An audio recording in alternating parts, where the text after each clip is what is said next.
Olá a todos, eu sou Camila Guimarães, sou associada da Marquistrate e estou aqui hoje para falar com vocês sobre o processo de vendas. O processo de vendas para agro, assim como para outros mercados, segue um certo fluxo de processos e de momentos chaves que vale a pena a gente entender e falar um pouquinho sobre cada um deles melhor. Então, se a gente considera a venda, por exemplo, a gente pode considerar que a gente tem 7 etapas fundamentais de venda.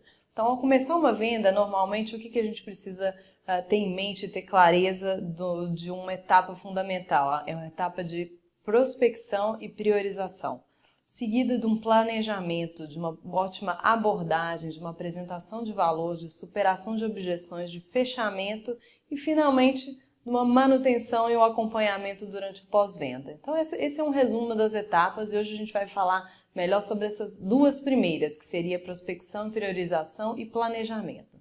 Então, se a gente pensa em prospecção e priorização de vendas, o que são pontos que vocês têm que se atentar? Então, normalmente, para se ter uma boa priorização e fazer uma prospecção efetiva, é preciso a gente estar sempre munido de informações relevantes do mercado que a gente atende. Então, por exemplo, com relação a nós estamos sempre falando do mercado agro, dados de culturas-chave, de área, quais são as principais culturas na sua região, definição de premissas de potencial ou como calcular o potencial de uma forma efetiva. Então, se a gente fala em potencial, existem diversas formas de se calcular potencial, né? Uma delas é a gente considerar o quanto que se aplica, ou seja, o potencial biológico de um determinado produto que você está vendendo, você está comercializando versus a área.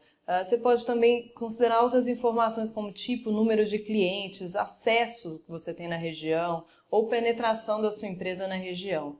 E aí, mais do que isso, quando a gente pensa no valor do potencial do cliente, lembra que a gente está pensando não o tanto que ele compra da gente, mas sim o quanto que ele poderia comprar. Então, normalmente, se a gente participa com uma parte da venda, não necessariamente aquilo é o potencial total. Às vezes esse cliente ele é importante o suficiente porque ele tem ali uma lacuna, né? Um gap ainda do que poderia ser trabalhado a mais com ele. E se a gente pensa em prospecção, um ponto relevante para vocês aí que trabalham com vendas dentro do agronegócio é preciso ter sempre em mente que o ato de prospecção é um ato ativo.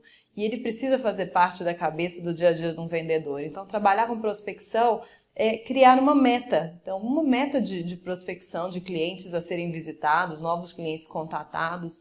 E mais do que isso, é dedicar uma parte da sua agenda, da semana, do dia, para se realmente fazer uma prospecção de uma forma ativa e constante.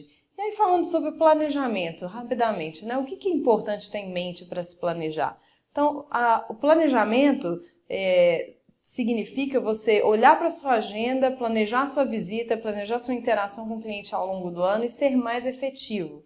Por quê? Ao planejar, você consegue, primeiro, casar o timing da sua atuação com o timing do ciclo produtivo, efetivamente. Então, não adianta chegar também para fazer venda no momento que o uso já se foi, né? Então, isso é uma questão básica. E, além disso, ao planejar, você consegue entender e você busca entender o perfil do seu cliente, né? Se é um perfil normalmente que é mais preço, negócio, relacionamento, você consegue adaptar a sua visita, adaptar seu modelo de atendimento de uma forma mais efetiva para conversar com esse cliente aí de uma forma mais adequada e que te traga resultados mais efetivos. É isso o nosso primeiro vídeo. Obrigada. A gente volta na sequência com outros passos do processo de vendas.